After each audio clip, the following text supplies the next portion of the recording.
Hello, hello, hello, hello. Okay, this is Daphine Jacknazere Mama Africa. Mugama Mutiabaganda Bange. Okay, I think this was an urgent live. Kanjite urgent live. Kuba masimu gabadde gankubibwa mangi, messages zibadde nyingi nga bambuuza what is happening to Ghetto Media? What is happening to Ghetto Media? Nga tulaba birala. This is the real Ghetto Media. Whatever other Ghetto medias you see apart from this one, kindly unfollow and report. Byebi page byebajja bahakinga ebikadde byebakomezaawo, they want to confuse you. Ghetto media entuufu yeeyo gy'olabirako Maama Africa, gy'olabirako muganda waffe Ashraf gwe bagezaako okugyawo, akyali mu bulumi bw'amaanyi, akyali mu ddwaliro. Tukyagezaako kulaba nga tukola kye tusoboka kyonna kyonna. Ghetto media entuufu kulina okubaako jona. Ghetto media entuufu kw'owulira mugenyi. So whatever Ghetto media you're following, oba Ghetto media, oba Ghetto TV, oba Ghetto Africa, kasiteba nga teliko Maama Africa, kasiteba nga teliko Jona, kasiteba nga teliko Ashraf. Mukama wa kisa tumanyi Ashraf agenda musuusa. Mukama wa kisa tumanyi Ashraf agenda kudda engulu essaawa yonna. Though as per now, Ashraf tasobola tunula, tasobola kwogera, talina kyasobola kukola yadde otegeera, naye twongere okumusabira. Ekindeese mapayipayi nga nziruka, masimu ge mubadde munkubira na messages mubadde mumpa. I was in the hospital, but I had to run and make sure that I secure this live and make the point clear. This is the real Ghetto media. The other Ghetto medias you see are the old hacked videos. So they have recycled the dustbin. Kasasiro ffe gwe twasuula gwe bakomezaawo, and they are using it to broadcast. So if you see anything that is not connecting ng'eraga Ghetto media, just unfollow. Bwe luli kyakumakya ng'olaba ebitakwatagana, just unfollow. Just block and follow. Nabo batekeyo nga baliko abantu babiri, naye buli we bateekako live ne mubeerako bangi bantu 4 5 mubawo omwagaanyi ogwo. So if you see that kind of nonsense, please, the only thing you can do is to unfollow and report. Otherwise, Ghetto media eyaffe yeeno eri safe and sound. Ate ku luno tubeetegekedde. We are more than ready for them. That is their thing. Imagine omuntu omukulu bought a page. I mean, this is broad day theft. How can you steal a page? Broad day theft. Noga ne page inzibiega, huh?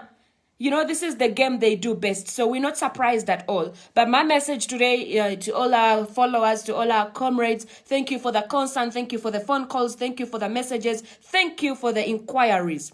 It is the reason as to why I have made this urgent live. This is our very, very own. This is the original. This is the official Ghetto Media page. We can never be that mad. We can never go that crazy. You know what we broadcast and you know what we believe in. And thank you for trusting us. So whatever other page you see that is using our logo and is using our name, you have to unfollow and report. That is the only solution at this moment. If you see a page in the yekwekereza mu Ghetto Media, you know Ghetto Media omulamu gwaffe mugumanyi, kye tusobola okukola mukimanyi, ne kye tuli capable of doing, you know it. So when you see that a page is broadcasting contrary to what we do, just save yourself, block, unfollow, and report. Otherwise, eyaffe yeno eli very safe and sound. Thank you all. Mwenna babadde bakuba amasimu nga mubuuza, Maama Africa, what's wrong? Maama Africa, is our page hacked again? Maama Africa, are we safe? We are trying to make sure that those thieves don't hack us again. We're trying to make sure that buli kimu tukiteeka mu nkola ku security wise. Otherwise, yeno page yaffe eri official. If you're following any other page, because there are very many clones, people are bringing up pages and using the very name, using the very logos. Abasinga abamugamba nze nawa sente zange ne banziba. But you all know, if you're to associate with Ghetto Media, you must be sure you're associating with Maama Africa. You must be very sure the numbers you're sending your money to bring Daphine Chakonziri. You must be very sure the voice that is communicating to you, maybe via phone or what, is similar to that of Maama Africa. There is no one else. Ekyo nkibabulira teri muntu mulala agenda kukwata amasimu ago ge mulaba okwo okujjako nze. So if you speak to someone whose voice is contrary to mine, if you speak to a male, just know you are having a probability of speaking to another ghetto media, not the real ghetto media. Eyaffe gye tumanyi eri ku mulamwa. So thank you so much bambi mwenna abakubya amasimu concerns mbadde nziraba mubadde musindika message amasimu nga gayitiridde obungi. And I was like, fine, I need to make this clear. I need to clarify on this.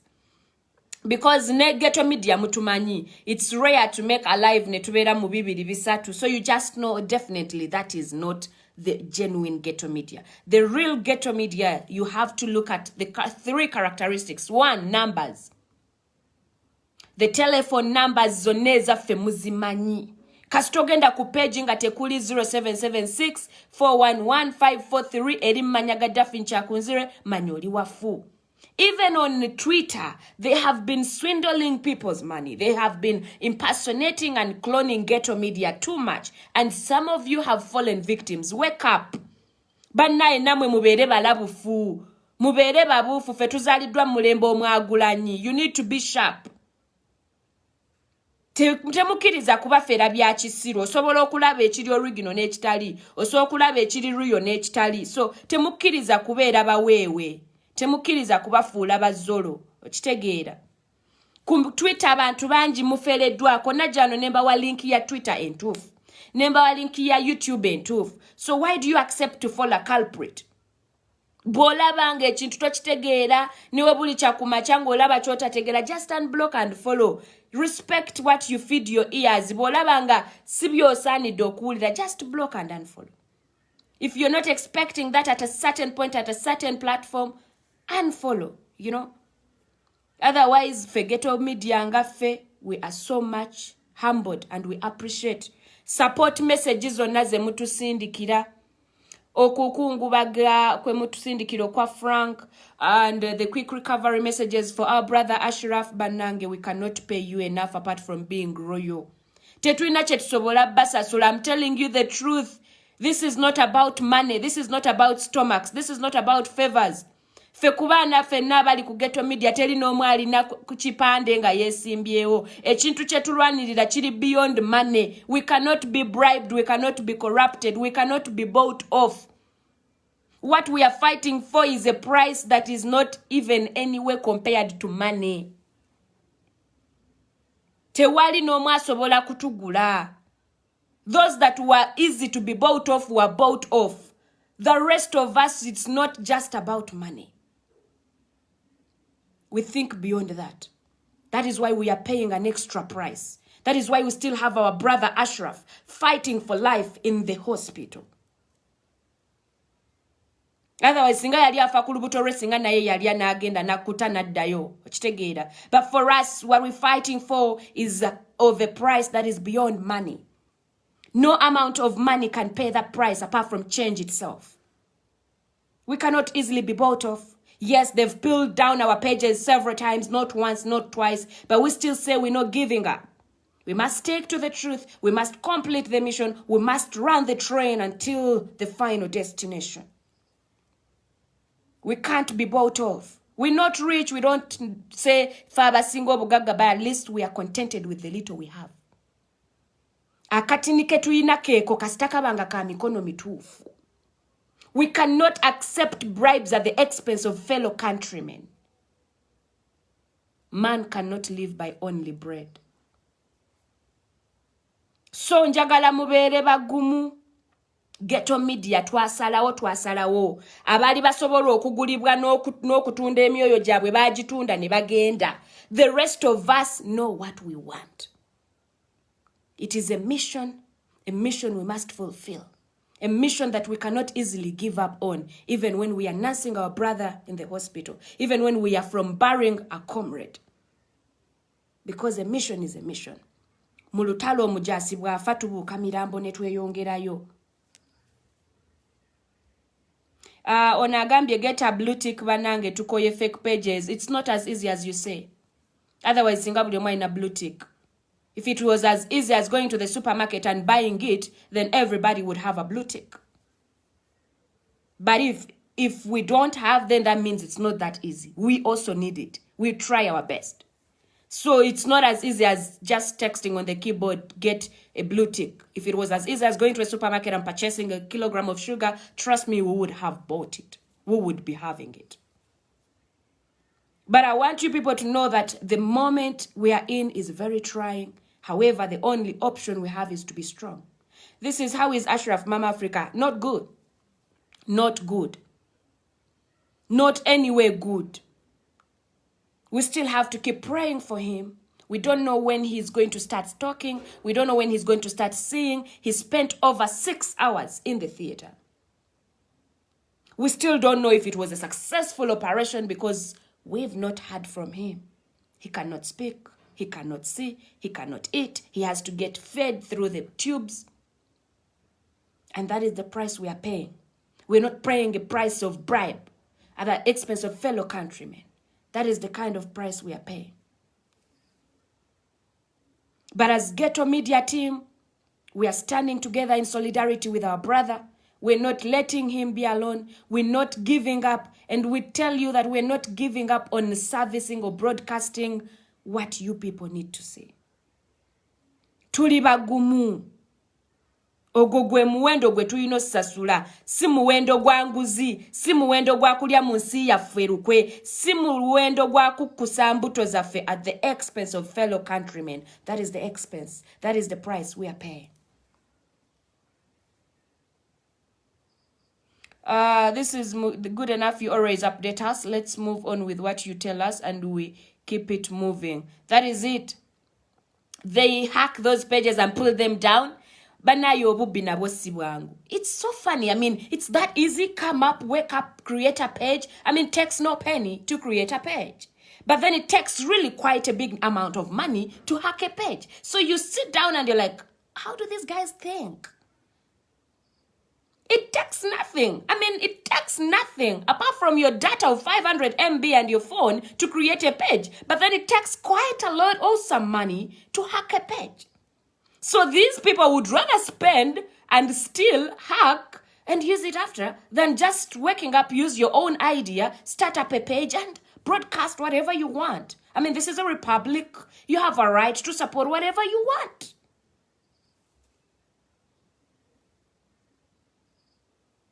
Whatever you want.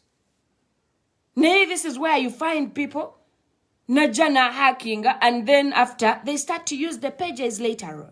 It's funny. It's quite funny. It's quite so funny. Naye mwaba na Uganda mwe mumina okusala wone mumanya nti eno chiri real, chino chiri fake. The next time I don't expect many messages and surprises. What we bitebita China kuba surprising anymore. There are certain things that should not surprise you. At the kind of moment we are in, there are certain things that should not catch us unaware. You expect anything. I mean, this is something that is even way too small. If someone can wake up and beat a journalist, shoot at a journalist, what more can't you expect from such a regime? What more? What more can surprise you? I feel pity for you people who send me messages in shock. It's not shocking. It's not news. These guys are broad day thieves. That is what they're good at. And you pretend like it's shocking. You pretend like it's news. It's not news, man. They've done this all over and over again. So tuleke kweunza nti chintu chipya nnyo si chipya. They've always been thieves. They can steal anything. They can kill anybody. They can do anything. So this is not news. This shouldn't surprise us. The best you can do to yourself is to unfollow them. So that when they use those dustbin pages, they find themselves two people that are watching. Thank you so much, the journalists who stood in solidarity with us, who stood in solidarity with our brother. Thank you so much for showing that kind of solidarity. Because being a journalist is not a crime. If I may say, it's just an occupation like any other occupations. Mwebale nnyo bannamawulire okuyimirira wamu ne baganda bammwe. Do not shut up. Speak out louder until the voices are heard. It's no crime in Uganda to cover any incidents. If they feel what they are covering is wrong, it is them that should change the wrongs they are doing, not the journalists to change their cameras. The journalists entirely have no crime.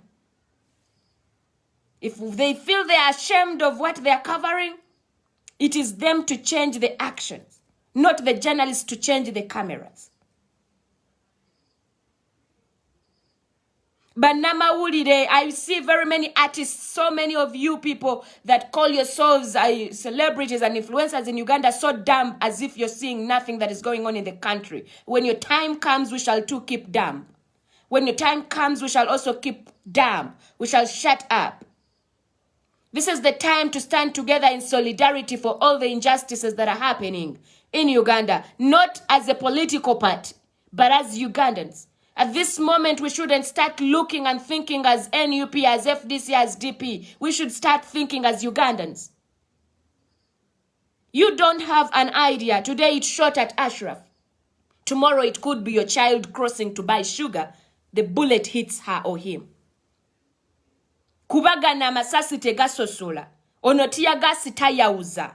At this moment, you could be laughing and playing around because Tomani Ashraf takwatako toinaka kwate naye, but you forget that gana masasi tegasosola. Nsubira buli munayuganda sazino yandibadde asooka n'ateeka ebbali ekya political party. Nasooka n'akulembeza ekyokuba nti tuli bannayuganda. We are Ugandans, irrespective of our differences. Difference is okay. It is what makes life. Nakalulu akatali mu competition tekandi nyumye. You understand? At this moment, we should collect ourselves as Ugandans. Put our differences of tribes, religions, and political parties. Because what unites us is our country.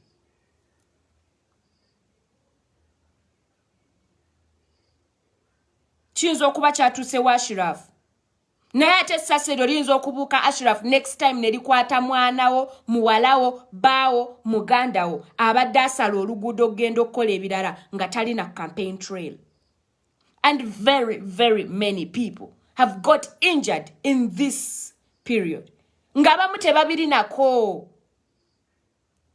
Bali kubyabwe naye amasasi tegasosola nti ono Ashrafu, ono kati Maama Africa, ono Jona tegasosola. Tiyagasi tasosola. So if you still have that low mentality, if you still have that weak brain of divisions and thinking of banoba NUP bainakuwa, banoba FDC, man, you still need to go back to school. You still need to go back to school and be taught how to be patriotic.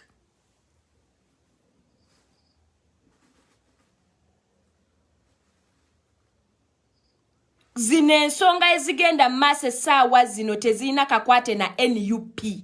Tezina kakwate na DP. Tezina kakwate na FDC. Zina kakwate na abana Uganda. We are Ugandans who need to live and enjoy our country no matter what. Even with our differences, we can learn to live with each other's differences. Kuba nabo munju yange. I don't know anybody's stand. I don't even care who they support, but as long as I know who I support. And it is my right as a Ugandan. I still can live under the same roof with somebody who does not support or believe in what I believe in. Netubawo mu mirembe. No wagira choyagala nempagira chenjagala, because Uganda is a republic, not a kingdom. But these people want to make us feel like we are in a kingdom where only one party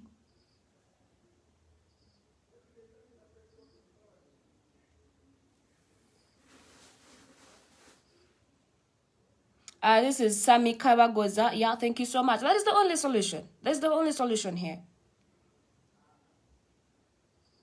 That is the only solution. But my message to all Ugandans at this moment, this is not the time for us to look at our differences. This is not the time to look at our differences. This is not the time to look at the red caps, the blue caps, the yellow caps, the green caps. This is the time to look at the fact that we are Ugandans. We are Ugandans.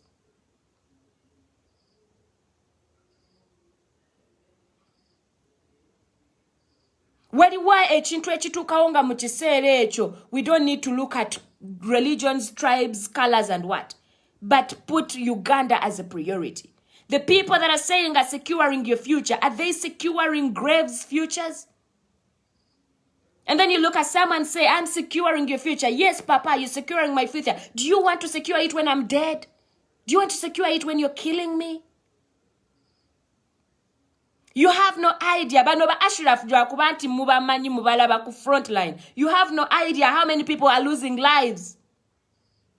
You have no idea how many people are being arrested for nothing. You have no idea about the ruthless and the brutality of the police, and you all are shutting up. All of you guys that have a say, that have a platform, are shutting up. And then next you will come out and say you have a concert and you want us to support you. You have no idea how many people lose their lives every day because of this police brutality. They think they are punishing Chagulani, but they are punishing Ugandans. The fellow Ugandans they want votes from. Golowooza Maama wa Frank Esawa zinasokera ku machannel under the same regime? Do you think the wife of Frank can wake up and vote the same regime? Mpozi nga tuli baguba ddalu.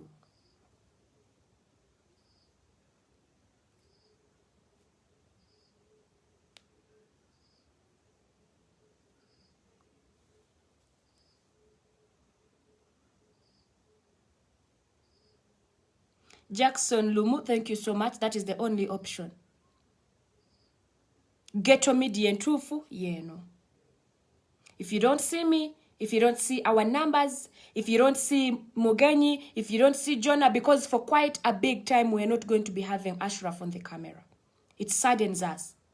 It's saddening. Very saddening. Mabasinga Ghetto media mwinzo oba mutandiso gifollowinga Katirwa Kalulu, but Ghetto media has come a long way. It's been a team. It's been a team of brothers and sisters. Actually, it's been a team of brothers and one sister. We've tried to encourage and support each other. We've tried to move on. We've tried to encourage each other. Every time there is a problem, we try to console ourselves and we're like, no, we can't do this.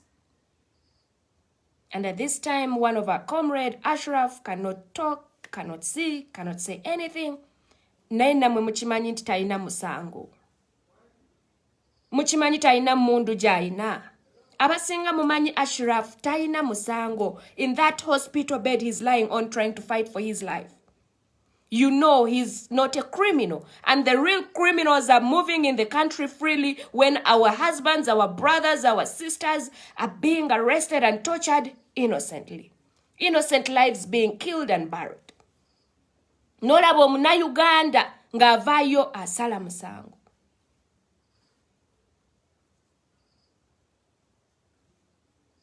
Tuongere okusabira Ashraf. Tuongere okuguma.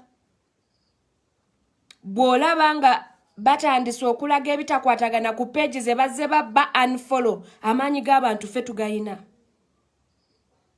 Toyonoona budde bwo na commentinga na kubavuma na kukola ki. Just unfollow. Don't waste your time. Don't waste your precious data. Don't waste your precious time.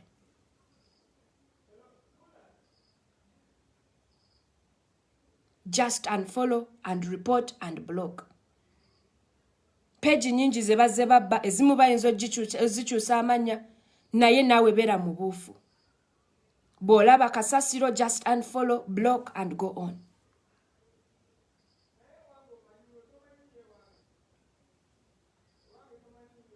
Nakamya naye njagala n'okulisayo baganda baffe abawerekedde muganda waffe Frank omukama omwoyo gwagulamuza ekisa.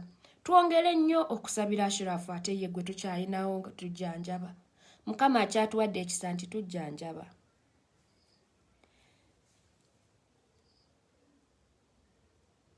Leito Nabukenya ya Katonda atusaasire Ashraf asuuke. Gamazima for quite a big period tetugenda mulaba mu kamera. Era ba camera 1 tuyinza okubanga tuli ne Mugenyi oba ne Jona oba oluusi ne Kalema oba ne Bwejiire nga we zinaaba zigenze nkimanyi Ashraf tujja musubwa ebbanga ddene ayinza obutadda ku campaign trail very soon ku ebyo bye baamutuusizzaako naye nsaba tugume camera 1 group Ashraf adda coveringa camera 1 mu luzungu nsaba tugume. We may not see him very soon, but Ghetto Media as a team, tuli wamu ne muganda waffe, we are doing our best. Thank you so much, Mama Solo. Thank you so much, Mama Solo. Banaye abatamanyi Mama Solo ye babi. Mukyalo oyo akola kyamaanyi nnyo. She's a strong woman. Thank you so much, NUP fraternity. Louis, Chairman Nyanzi. Thank you so much, Principal waffe. Gamazima njagala bagamba nti tebatulekeredde. They have been there from day one. From day one. Paka kati. Ekiro tukisulako ffenna nga tutunula. Amaziga tugakaaba ffenna. Essanyu tulibeera ffenna. Tebatulekeredde. It's not a team you would wake up and betray for any coin. It's not a team you would wake up and betray for any coin. So, ye communication jembadde nnina olunaku olwaleero. Naye nga tugezaako kyonna okubeererawo muganda waffe. Nammwe abatubeereddewo mu buli mbeera. The messages, the support, gamazima. It's time to stand up again. Ashraf tugasigala tumujjanjaba. N'abanadda mu field bajja kuddayo. Naye nga wonna mbasaba tubeere bumu. This is the time we need your support, your unity, the togetherness. So, bye babaddeyo ebyaleero, mainly mbadde njagala ku clarifyinga ku page zaffe zino. Bw'olaba nga ekirala kizze nga tokitegeera, just unfollow and block. Otherwise, nsigadde nze Mama Africa, abasinga bwe mumpita, agange Daphine Chakunzire, Mama Africa, eryo mwe mwalimpa. Thank you so much. Munzikiriza ate mbagaliza ekiro ekirungi. Ate bw'oba olina inquiry, ng'olina kyoyagala okwebuuzaako oba support yonna, enamba zaffe za Ghetto TV zibaako. Era z'olina okuyitamu entuufu. Avoid clones. N'ekirala, channel yaffe ya Telegram temugyerabira. Ntera nnyo okuteekayo update eyo. Bw'oba tonnagendayo, genda ku Telegram download. Oteekemu Ghetto Media channel. Ojja kuba ng'ogiraba entuufu gyeri n'eziri fake gyeziri, so you have to be careful. Naye link ngezaako zisharinga. N'okulabula abali ku Twitter. Mulekerawo okukozesa amanya ga Ghetto Media okubba abantu sente. Ne ku Facebook kwebali.